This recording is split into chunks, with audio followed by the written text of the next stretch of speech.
Howdy folks, welcome back to War Thunder with the Mighty Jingles. That is the new Japanese heavy fighter, the Ki-45. I thought I'd give it a run out and see what it's like in, well, this is an arcade battle, it's a ground strike mission. This thing's got a really nice roll rate. And the first thing that struck me was just how manoeuvrable this thing was. I suspect it does not have its proper flight model yet. New aircraft that are introduced in the War Thunder rarely have the proper flight model when they're first introduced. This thing's nearest competitor? No, competitor's not the right word. The nearest example of what this thing is like that's currently in the game would probably be the the Bf-110. Twin-engine heavy fighter armed with cannons.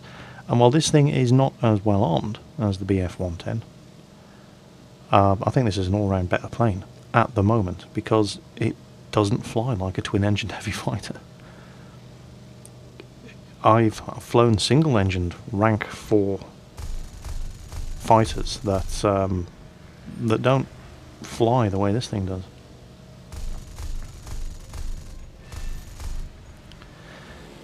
Kitty Hawk, for example, which I love, but it's a pig of a plane to fly. It's a real problem getting that gun and the nose of the aircraft on the target that you're shooting at. Doesn't really seem to be the problem in this thing, to the same degree that it is in the Bf-110, which you could understand because this is also a twin-engine heavy fighter. But I find that this thing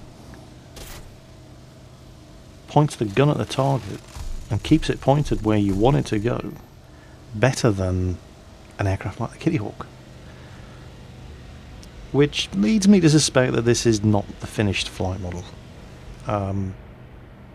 It shouldn't be able to outfly a fighter, a single-engine fighter. And I would, based on the way this thing flies at the moment, yeah, I would take this thing up against a Kitty Hawk. Yeah, no problem. They're both rank 4. Although, well, you got what? One of these things at rank 4, 5, 6 and 7. But still, the point is there. Now, I'm on the tail of this SB-2M, and these things fly like biplanes, and they're made of hardened Sovietidium, so I'm expecting to have to go through quite a few reloads before I put this thing down. But, very impressed with the way this thing flies. But, as I said, I'll be stunned if this is the finished flight model for the thing.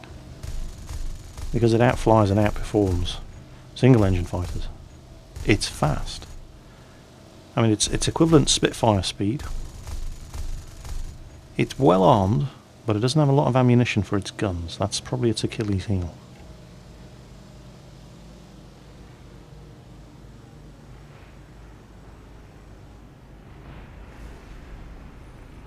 I mean, I've been in this sort of situation in bow fighters, Bf-110s, and SB-2Ms fly rings around you.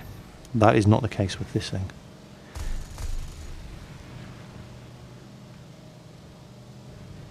Bow fighters as well. Ferociously well armed, but getting those guns pointed at the target is the bow fighter's biggest problem. It's not the case in this thing. It definitely does not feel like you're flying a twin-engine heavy fighter. Next victim. Now he's fast, but I'm doing over 400 kph. This thing's also pretty darn quick. Oh, that was dangerous. I've taken out pursuing fighters like that in the bomber. Get low, drop your bombs, and watch them fly into the explosions of the bombs hitting the ground. And you see that Spitfire? Totally 100% my fault. Wasn't watching where I was going. Spitfire was in front of me. He had no idea I was coming up behind him. It's not up to him to get out of the way. So there's a Jingles derp moment as I kill myself and, unfortunately, take out an ally as well. Inexcusable. 100% my fault. Spitfire pilot, if you're watching, sorry about that. There's nothing you could have done. But the good thing about these little Ki-45s is there are lots of them. There are 4 of them that you can fly. Don't all have the same armament though. This is the next one up.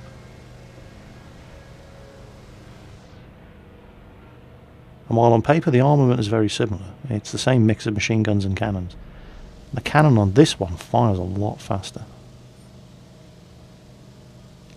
The 20mm cannon on the previous one, it was kind of like flying the Airacobra. With the 37, everybody says, oh, nobody says the Airacobras are overpowered. They've got a 37mm cannon as well. Yeah, but the 37mm cannon on the Airacobra fires 1 shot a week. The one on the Yak-9T fires 15 shots a second. Yes, I'm exaggerating, but you know what I mean. There you go. That's a good rate of fire. Because it doesn't carry much ammo. So it will run through that ammunition very quickly.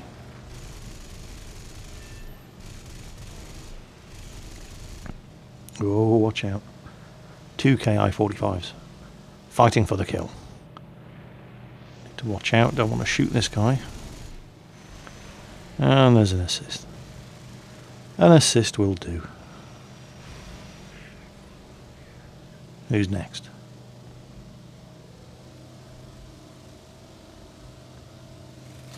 Right, Ju-88 is fast. Ju-88 was a combination medium and dive bomber. This thing could build up some speed in a dive. But the Ki-45 isn't particularly slow either.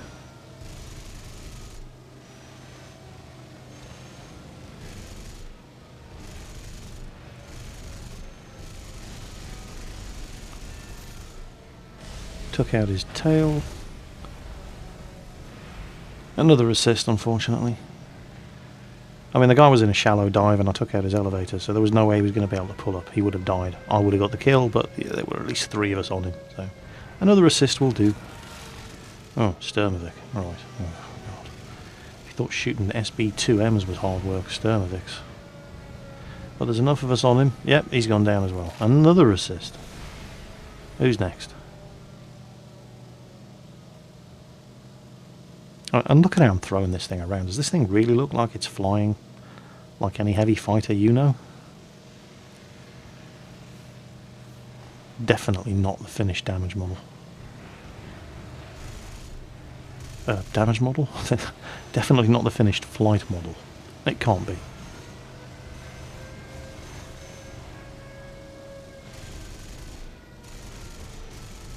Oh, I don't know, maybe it is. Maybe the Japanese built the world's most agile and manoeuvrable heavy fighter. It was so good that, well, I'd never heard of it.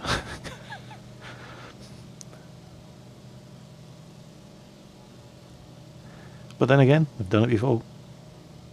LA-5 and the LA-7, I'd never heard of them, but apparently they were amazing. Gaijin have actually just published...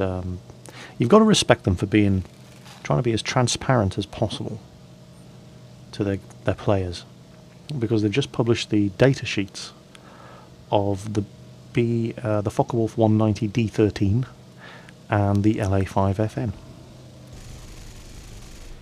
So you can see the exact flight characteristics of those aircraft as modelled in game, and they've even quoted the sources of where they, you know, the information on which they have based those flight characteristics. And there are not a lot of companies out there that go to that kind of effort to reassure their players. So all those of us who were, and I count myself amongst them, who were whining like little bitches about the LA-5 and the Focke-Wulf Dora, the information is now online. In fact, I'll put a link in the video description, and you can see the exact flight data sheets for those 2 aircraft. And I don't really have a problem with aircraft behaving realistically. I do not believe this thing is behaving realistically, but it's just been introduced. I wouldn't expect it to be accurately modelled yet. This game is still in beta after all. And if the Focke-Wulf D13 and the LA-5, for example, are performing as they are supposed to, as the real aircraft did, then yeah, fine.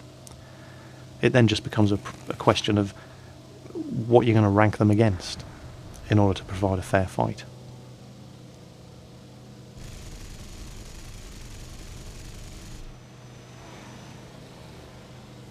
And that's always been another one of my, I'm not going to say problems, but issues with War Thunder. Because you've got, oh, another assist. You've got British and American aircraft from 1941 to 1943 being matched against Russian and German aircraft from 1943 to 1945. And surely that can't be fair. Well, it depends who you ask. Well, some of these British and American aircraft were very, very, very good. They were better than their contemporaries. And that's why they're being matched against aircraft that were developed later in the war. And yeah, that makes sense. Can't really argue with that. You have to balance the game somehow. It's kind of like people complaining in World of Tanks that the Tiger gets matched again. Oh, crap. Yeah, that was just as much my fault as the other guy. So there's 2 Jingles Derp moments in for the price of 1 video. And yeah, and it's like people complaining in World of Tanks that the Tiger doesn't get matched against Shermans and Cromwells, you know, the kind of tanks that it basically slaughtered. Well, that's why it doesn't get matched against those tanks, because it slaughtered them, and it wouldn't be fun for anybody unless you were the one driving the Tiger. So, yeah, makes sense to me. So yeah, we failed. They bombed all our ground targets. But I got the on-hand award. And considering these are rank 4-5 aircraft, a healthy amount of credits as well. Yeah, that will do. I mean, the repairs for these aircraft are not going to cost more than a couple of hundred. So a 10,000 credit reward is adequate, you know, adequate compensation. Even though we failed the mission, that's yeah, that'll do. So there it is. Japanese Ki-45 heavy fighter. Fun, very capable aircraft. Almost certainly doesn't have the correct flight model yet. So enjoy it while you can. Because at the moment this thing flies like a single engine fighter, and that's never going to last. So enjoy it while you can. As always folks, watch your 6, and I'll catch you next time.